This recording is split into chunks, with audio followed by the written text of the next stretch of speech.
আসসালামু আলাইকুম। প্রিয় দর্শক, অন্য মঞ্চের আলাপচারিতায় আপনাদের সকলকে আমন্ত্রণ জানাচ্ছি। আজকে দুটো খবর নিয়ে আপনাদের সঙ্গে আলোচনা করব। প্রথম হচ্ছে ট্রাম্পের আবার মিথ্যে কথা, এবং দ্বিতীয় হচ্ছে যে আমাদের দেশেও আপনাদের দেশের মতো সেনাবাহিনী আমাদের জনগণের ওপরেও গুলি চালায়।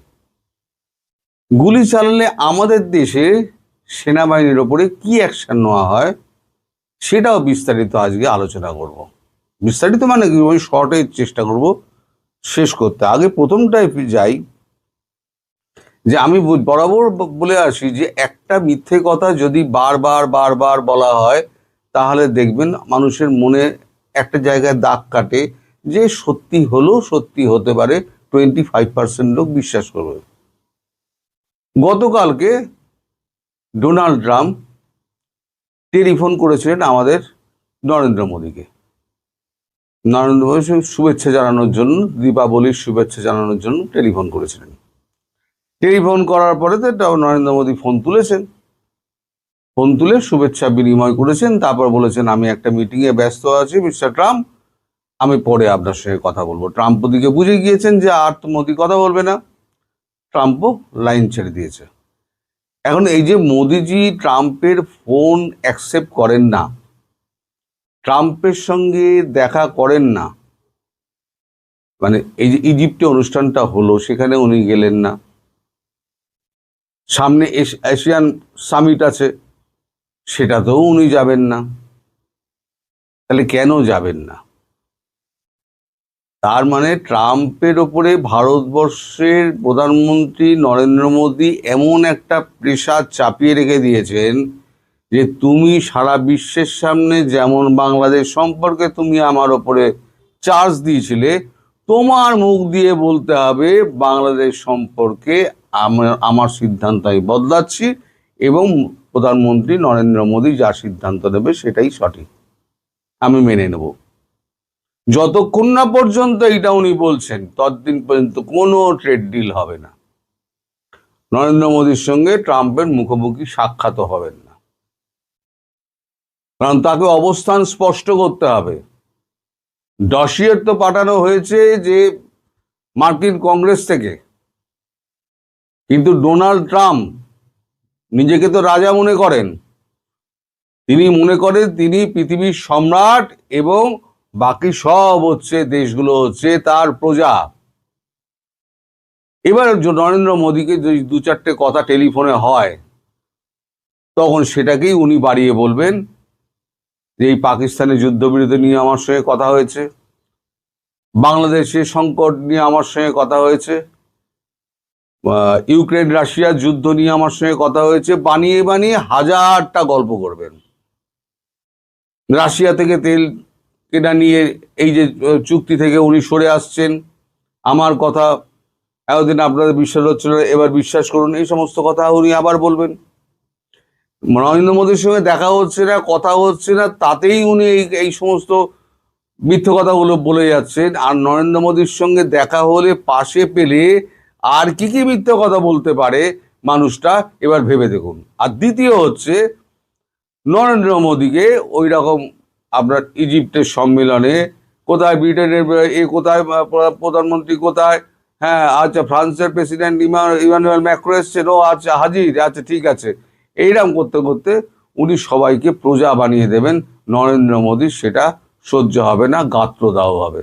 নরেন্দ্র মোদী আগে থেকেই বুঝে গেছেন ডোনাল্ড ট্রাম্প চরিত্রটা একটু ভিন্ন টাইপের, ওনার সঙ্গে একটু অন্যভাবে ডিল করতে হবে, সোজা আঙুলে ঘি উঠবে না, সুতরাং আঙুল বেঁকাও। এখন আঙুল বেঁকাতে এখন কি অবস্থা হয়েছে সে তো আপনারা জানেন।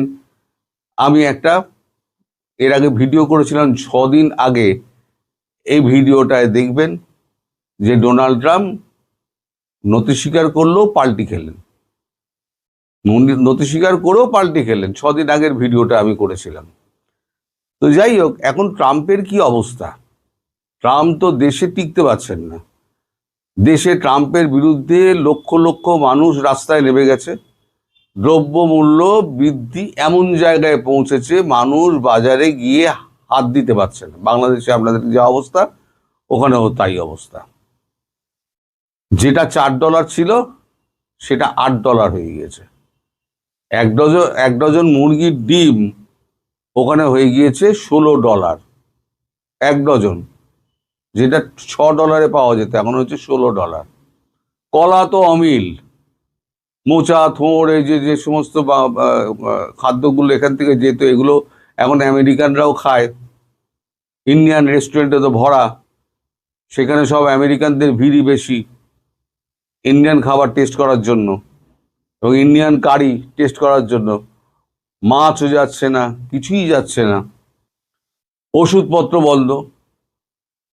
এখন তিনি আবার বলছেন, ইঙ্গিত দিচ্ছেন, আমি 15 থেকে 16% মধ্যে ট্যারিফ নামিয়ে আনবো। মানে এগুলো হচ্ছে টোপ। আমি 15-16% ট্যারিফ নামিয়ে আনবো, 50%টা সেটা হচ্ছে একটা টোপ, যে এশিয়ানে সামিটে মোদি আপনি আসুন, আপনার সঙ্গে আমি কথা বলবো। মোদিজি বলেছেন আমি ব্যস্ত আছি অন্য কাজে, কারণ বিহারে ভোট ইলেকশন আছে, 9 তারিখে আর ইলেকশন আছে, 2 দফা ইলেকশন হবে, 9 আর 12 বোধহয়, একটা 12টা ঠিক আমি কনফার্ম করছি, 9 থেকে শুরু হবে 2 দফা। এই ইলেকশন নিয়ে উনি ব্যস্ত আছেন, ওনাকে প্রচার টোচার করতে হচ্ছে, ফলে উনি ব্যস্ত থাকবেন। উনি বলেছেন আমি ভার্চুয়ালি যোগ দেবো, কিন্তু আমি ফিজিক্যালি থাকবো না। অর্থাৎ ভার্চুয়ালি যদি হয় তাহলে পৃথিবীর সব লোক উপস্থিত থাকবে, আর ভার্চুয়ালি সামনাসামনি কোনো কথাও হবে না। ফলে নরেন্দ্র মোদী সেফ খেলে দিয়েছেন। উনি এশিয়ানে থাকলেন, অথচ উনি ওখানে উপস্থিত হলেন না। এটা হচ্ছে ট্রাম্পকে শিক্ষা দেওয়ার জন্য। আর যতক্ষণ না পর্যন্ত ট্রাম্প বাংলাদেশের ব্যাপারে তার অবস্থান পরিষ্কার করছেন, ততক্ষণ পর্যন্ত ভারতবর্ষ $200 বিলিয়ন দ্রব্য পাঠাবে না। ভারতের কিচ্ছু যায় আসেনি। এই যে মার্কিন পণ্য পাঠানো বন্ধ হয়ে গেছে, ভারতের কিছু যায় আসেনি। ভারত অন্যত্র পাঠিয়ে দিচ্ছে। সারা পৃথিবী খোলা আছে ভারতের জন্য। মার্কিন যুক্তরাষ্ট্র না নেয়, না নেবে, তাদের ইচ্ছে। এবার যদি ধরুন 15% করে দিল, ভারত বলল না আমি 0%-এ করবো। আমি 0% ট্যারিফ আমার যদি হয়, তাহলে পরে আমি পণ্য পাঠাবো, আদারওয়াইজ পণ্য পাঠাবো না। এবার ট্রাম্প কি করবেন? ট্রাম্প যাবেনটা কোথায়? দেশে তো মাল নেই, চাল নেই, ডাল নেই, তেল নেই, নুন নেই, মশলাপাতি নেই। ব্রাজিল কফি পাঠানো বন্ধ করে দিয়েছে, বন্ধ করে দিয়েছে। কফি ছাড়া তাদের রাত্রিবেলা ঘুম হয় না। মানে ট্রাম্পের অবস্থা তো খুব খারাপ। সব প্ল্যাকার্ড নিয়ে মিছিল করে সব বেরিয়ে গেছে রাস্তায়, যে আমরা রাজা চাই না, আমরা সম্রাট চাই না, এটা গণতান্ত্রিক দেশ, গণতান্ত্রিক পদ্ধতিতে চালাতে হবে। মার্কিন কংগ্রেস গেছে খেপে, ডেমোক্র্যাট গেছে খেপে, ওর পার্টি রিপাবলিকান গেছে খেপে, জেডি ভান্স পাশে নেই, মার্কো রুবিও পাশে নেই, রইলটাকে ট্রাম্পের পাশে। একা একা ওই ভিখারি পাকিস্তানকে নিয়ে আর বাংলাদেশের এই গন্ডগোলকে নিয়ে উনি কতদিন থাকবেন? বাংলাদেশ থেকে ডসিয়ার পাঠিয়ে মার্কিন কংগ্রেস পা তুলেছে, কিন্তু যে ডিপ স্টেট আছে তার একাংশ কিন্তু শিকড় এত গভীরে, তারা কিন্তু এখনো তলায় তলায় বাংলাদেশে কাজ করে যাচ্ছে। সেটাই ভারতবর্ষের একমাত্র রাগ। এবার মানে যেটা বললাম, যে যতক্ষণ না পর্যন্ত এই ব্যাপারটা পরিষ্কার হবে, ততক্ষণ পর্যন্ত কোনো ট্রেড ডিল হবে না। ট্রেড ডিল আদৌ কি হবে না হবে, আর হলো ওই দুগ্ধজাত পণ্য আর কৃষিজাত পণ্য, এই দুটো খুলবে না ভারতবর্ষ। আমার কথা মিলিয়ে নেবে, আগেও বলেছিলাম, এখনো বলছি। এবার আসি দ্বিতীয় প্রসঙ্গে, যে আমাদের দেশে সেনাবাহিনী কি গুলি চালায় না সাধারণ জনগণের উপরে? হ্যাঁ, চালায়। অনেকবার চালিয়েছে। কাশ্মীরে চালিয়েছে, আমাদের ছত্তিশগড়ে চালিয়েছে। ধরুন কিরম হয়েছে কাশ্মীরে, আমি একটা ছবি দিচ্ছি, আপনি দেখুন। এই কাশ্মীরে যারা এই ঢিল ছুটতো না, আগের থেকে পাথর ছুটতো, খুব খবর পেতেন। আইএসআই টাকা পাঠাতো, 1000 টাকা করে পার হেড দিত, আর তাদের কাজ ছিল সেনাবাহিনীর গাড়ি দেখলেই পাথর ছোড়া। এক মেজর ওই পাথর ছোড়ার একটা নেতাকে ধরেছে, ধরে জিপের সামনে বেঁধে দিয়েছে। মার পাথর মার, সব পাথর মারা বন্ধ হয়ে গেছে। তারপরে গুলি বৃষ্টি। দেখুন, দেশের সেনাবাহিনী কি, দেশের সেনাবাহিনী কোনো রাজনৈতিক দলের নয়, কোনো সরকারের নয়। দেশের সেনাবাহিনী হচ্ছে রাষ্ট্রের সম্পত্তি, তারা রাষ্ট্রের জন্য নিয়োজিত। একমাত্র এই একটা বাহিনী যাদের অ্যাপয়েন্টমেন্ট লেটারে পরিষ্কার লেখা থাকে এবং লেটার অফ অ্যাকসেপ্টেন্স দিতে হয় যে আমি দেশের জন্য দরকার হলে জীবন উৎসর্গ করব। একটা ডাক্তারকে, একটা ইঞ্জিনিয়ারকে, একটা যে অন্য পেশার লোককে কিন্তু এরকম লেটার অফ অ্যাকসেপ্টেন্সে সই করতে হয় না। তার হাতে অস্ত্রটা তুলে দেওয়া হয় তখন যে দেশ বিরোধী কাজ করবে, সে দেশের লোক হোক, দেশের বাইরের লোক হোক, তাদের প্রতি সমানভাবে শত্রুর মতো ব্যবহার করবে। আমাদের এই মাওবাদী যত ছিল, এরা কি করতো জানেন? এরা এই ডিপ স্টেট থেকে পয়সা আসতো, পয়সা এলে পরে এরা গ্রামবাসীকে সমস্ত পয়সা দিত, তাদের খাবার দিত। গ্রামবাসীরা কি করতো, যখনই পুলিশ আসতো, সেনাবাহিনী আসতো, তখনই চুপচাপ তাদেরকে বনের মধ্যে খবর দিয়ে দিত, তারা বনের আরো গভীরে চলে যেত। তো একবার হলো কি, একদম গোপনে ঘিরে ফেললো, রাত্রিবেলা কর্ডন করে ঘিরে ফেলার পর গ্রামবাসীরা যখন জানতে পারলো যে ঘিরে ফেলেছে, তখন এই 450 গ্রামবাসী পুরো একদম কর্ডন করে দাঁড়িয়ে গেল যে ওদেরকে মারতে দেব না। ভারতবর্ষের সেনা কি করলো, 450 লোককে বলল যে drop your weapon, either we shoot you. দুবার বলেছে, তিনবারের বার গুলি চালাতে লেগে গেছে। পরপর বোধহয় 40-50টা বডি পড়ার পর তারপর সব পালিয়ে গেছে। তারপরে সব সন্ত্রাসবাদীগুলোকে, মাওবাদীগুলোকে মেরেছে। ফলে আমাদের দেশেও কিন্তু সেনাবাহিনী গুলি চালায় যদি রাষ্ট্রের বিপক্ষে কোনো, আমার দেশের জনগণ রাষ্ট্রের বিপক্ষে গিয়ে দাঁড়িয়ে থাকে। সেটা হচ্ছে রাষ্ট্রের পক্ষে, সে হচ্ছে ক্ষতিকর, সে হচ্ছে রাষ্ট্রের শত্রু, তাকে মারার অধিকার সেনাবাহিনীকে দেওয়া আছে। সেনাবাহিনী তার জন্য তার কর্তব্য পালন করবে, তার জন্য সেনাবাহিনী কোনো বিচার হয় না। আমাদের দেশে তো হয় না, কিন্তু বাংলাদেশ তো পৃথিবী ছাড়া।